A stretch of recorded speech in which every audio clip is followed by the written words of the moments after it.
Hey there, welcome to video 2. This is your step-by-step guide to creating your very first posts. So in video 1, I showed you the profile, which is the bottom right-hand corner, the little man. And when you're ready to create your first post, you go straight to the middle, which is the square with the circle inside. So we're going to tap on that. And it's going to automatically open up your camera roll. Now you do have some options. At the bottom it says library on the left, and your library is basically your camera roll. Then in the middle it says photo, so you could just decide, oh, I'm going to take a quick photo right now and post it on Instagram. I don't know very many people who do that. It's usually better just to create your photo first and then have it in your camera roll. I have never used this feature myself. And then the same thing with video. If you decided, oh, I'm going to take a video right at this second, you can see I didn't even set it up. You could do that instantaneously and put it on Instagram. I think that you are limited to 15-second videos though, so it's not going to be anything super long. But again, I would recommend if you're doing a video to prepare it first, have it in your camera roll, and then upload from there. So I always, let's see if I can get out of that. No, I don't want to do that. Sorry, this is another live video. I'm not doing any editing. This is all off the cuff, so I'm gonna try to get rid of that screen. Okay, so I always stay on library and have things prepared that I am going to post. So for now, I am going to select a text image that I created. And okay, so now what you can do once you've selected, you just tap on the one that you want, and then you can crop it. I actually make all of my text quotes square, so I never have to crop them. But if you have a photo that needs to be cropped, you can certainly do that. And then if you want to select a different type of layout, there's a gray circle in the bottom right-hand corner that you can tap on, and then you will get some different options for different layouts. If you don't want simply one image in a square, you can see that Instagram gives you some different things you can do. There are also other apps that you can get that give you a greater variety of layouts, but Instagram does give you a few. Now, I don't typically use those either. I tend to like the entire square image, but it's there if you do like that. So once you've decided on your layout and you've cropped your image, you will tap next in the top right-hand corner. And again, with this video, it's going to be more helpful for you to watch this on your computer and have your phone in your hand next to you so that you can kind of play along as I show you the different options.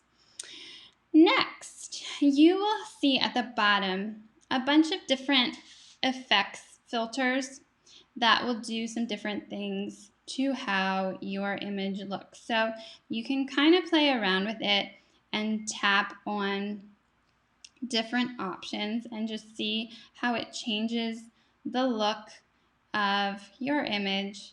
Now, I don't ever use these with quotes like the one that I made here. And I used to play around with these for my photos, but I don't use it for photos anymore either.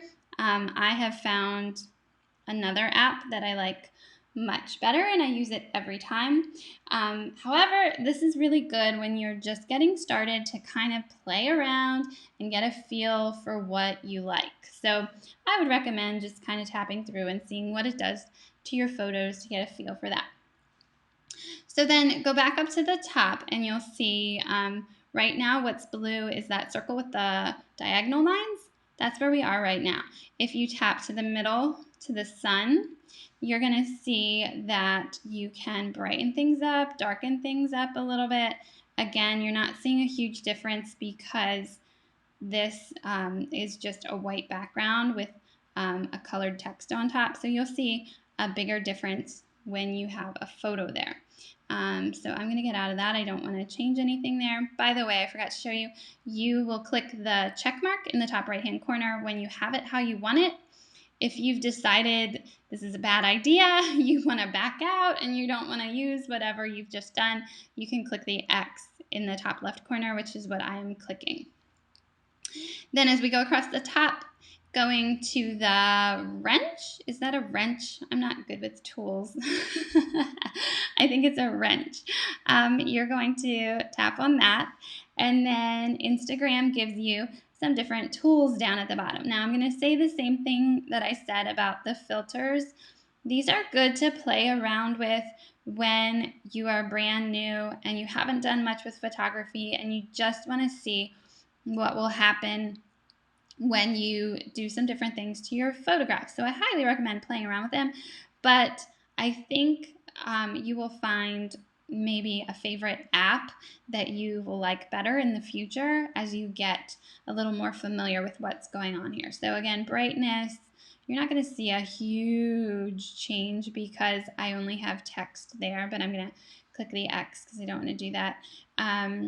Warmth kind of changes the tinting from goldish to the right to bluish to the left. And again, I don't want to do that. I always make my text images exactly how I want them, so I don't have to fool around with anything. Once it's made, I just upload it. But for photos, again, you might want to just play around with these and just see what they do to your photos. So again, I'm not making any changes to mine. I like it plain how it is. So what I do next is actually tap the blue next in the top right hand corner. And once you've done that, your image is ready to go. Technically, you could just hit share at the bottom and be done with it. But if you do that, then you're really missing out on some other opportunities. So the next thing, oh my goodness, I forgot something important. I actually want to backtrack. So I'm going to go back, and let's say I do want to fool around with this a little bit. So I'm going to go back to warmth, and I'm going to decide I want it to be a little more purplish, okay?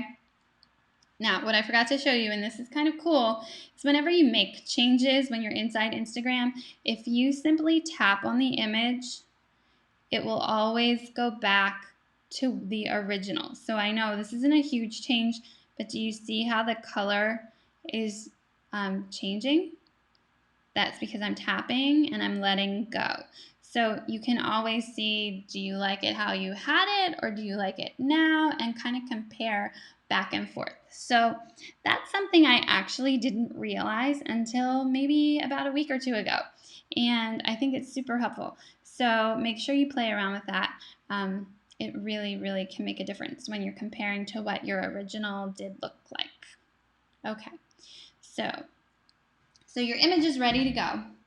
And you are ready for a caption. Now in your caption, you can do text and you can do emojis. Some people do really, really short amounts of text, and some people use Instagram like a mini blog. You can actually write several paragraphs if you want to. So that again is up to you. One thing that I do want to show you that I think it has been helpful for me, I'm going to tap inside the caption. If you are writing a lot and you're doing it right at that moment that you want to post, you can use the microphone button at the very bottom of your screen and actually have it voice activated, so you don't have to worry about the teeny tiny letters that you are typing in with one finger. So I'm going to show you how that works. I'm going to tap on that. Let's apostrophe S live with intention comma, people, exclamation mark, and then click, whoops. Whatever comes out of your mouth, it is going to type for you. So I forgot to click done. So if that's what I wanted to say, I could actually speak a little bit more quickly. It normally does pick it up. You can't talk super fast, but it is faster than typing. So there's a little bit of text. I could add some emojis in there, and okay, and I could be done if I wanted. Now, if you want to tag someone, let's say you have a photograph and your best friend is there and she's on Instagram, so you want to tag her, you would tap tag people, and then you tap the image, and then you can search for the person, and it will pop up in that who's this box. And then you can actually move it around. So if you want it to go right under the person's face, or you want to keep it at the bottom or at the top, you just tap on it and drag. And you can get rid of it by clicking that little X, and it goes bye-byes. Now, when you do tag someone, they will get a notification that they've been tagged in that photo. So just be careful with that. Just know that if you're tagging someone, they will find out about it. Okay? Something else you can do is add a location. Again, this is something that I don't typically do, and they will populate some locations there for you. And there's another trick that you can do with a location to have it not show a location, but to have it more as a label for your picture. But we're not going to get into that right now. That we will save as a trick for later. Let me give you a couple other tips about your caption before we move on. Just like the voice recording, if you want to save time, this is a new habit that I have developed. I type my captions into my notes app on my phone before I post. And the reason is because this caption window is very small, whereas on my notes app, I have a lot more space. So it's much, much easier to edit, especially if you're using your fingers to type. But again, on my notes app, I can use a microphone as well. So I find that having more space actually just makes it a lot easier. And then when I'm ready to post, all I have to do is copy and paste. So that's my new favorite trick for my captions. What else? Hashtags. You can, of course, include hashtags in your captions. I would caution you to not use too many too many hashtags in your caption. It tends to start to look a little spammy. So what I do is I try to put maybe one or two kind of witty hashtags in my caption that are kind of fun, that, I don't necessarily care about people who also use that hashtag finding it, or not that I want to direct people to that hashtag. It's just more for kind of fun and for wit.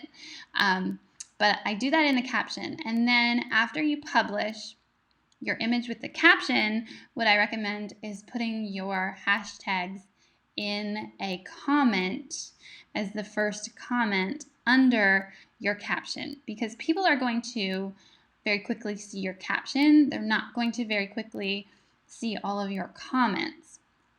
So that's where I would put your hashtags, because you don't want to draw a whole ton of attention to your hashtags.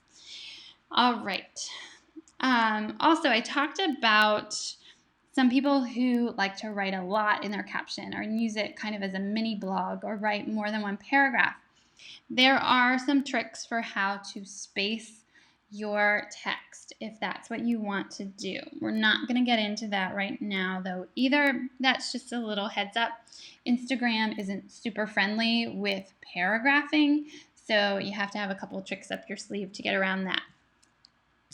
Okay, what else do I want to tell you about? Tagging people. When you do tag someone, it does become clickable. Uh-oh. Whoops, I posted by accident. Ah! I think I posted by accident. I tapped something that I didn't want to tap. So I'm going to show you how to delete now. I wasn't ready to do that. So when you do post, you'll see the 3 little dots in the bottom right-hand corner. If you want to delete it, you have options. When you click there, you can delete it. You can edit, not your image, but you can edit the caption, or you can share out to a different platform. So right now I'm going to delete. I do want to share this later, but I don't want to right now. Okay, so we are going back to the very beginning. So this would be the very beginning of getting ready to post. So what I was saying about tagging, the tag becomes clickable.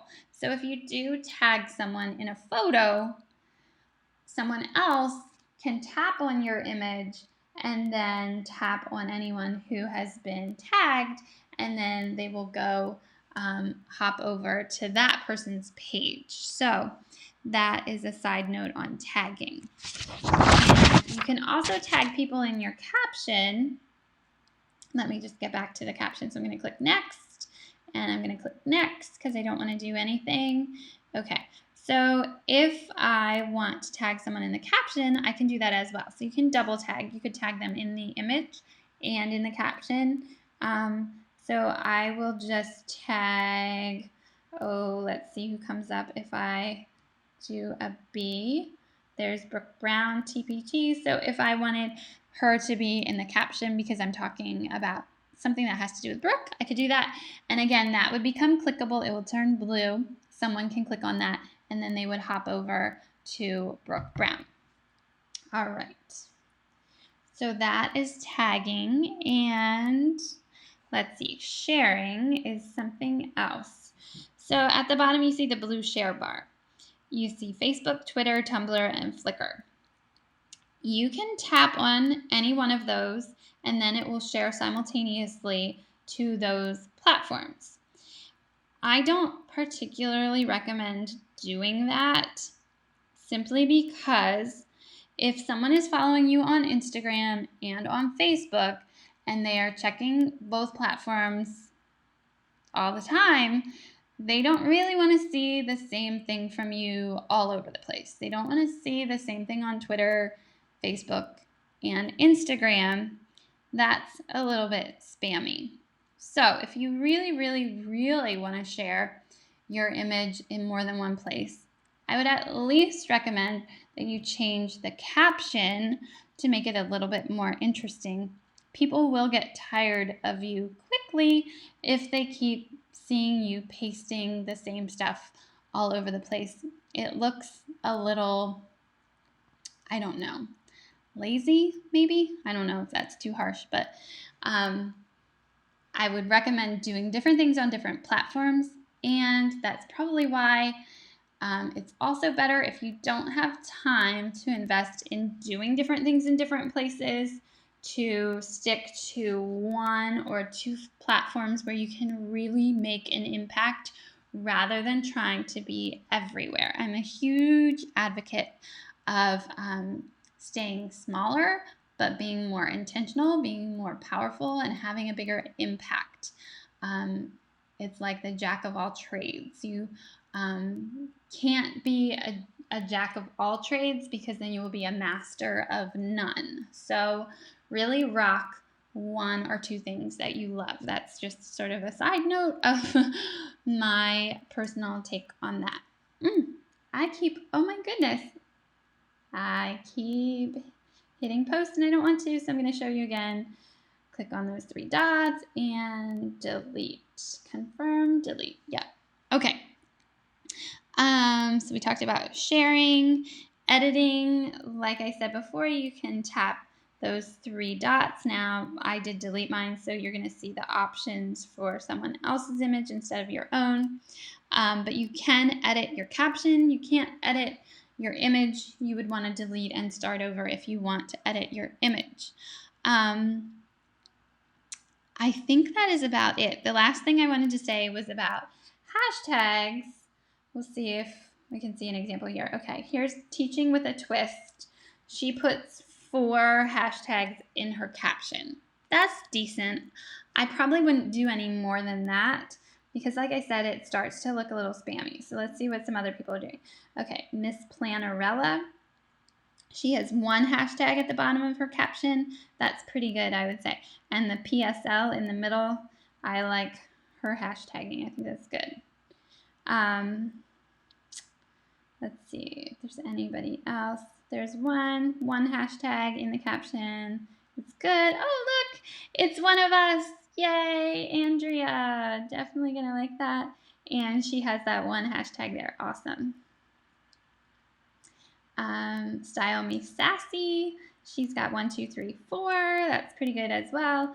And again, like you see, people are putting their hashtags at the end. It's a great idea. Okay, this one has a lot of hashtags. What I would say, and this is Lauren. I love Lauren. She's awesome. I would just recommend sticking those in a comment because they won't be so obvious. All right, so I think that is it. This has been a long video, but I hope if you are just getting started that this will help you get in there and just give it a try and post a couple things and see how it goes. So thank you for watching, and I will see you in the next video.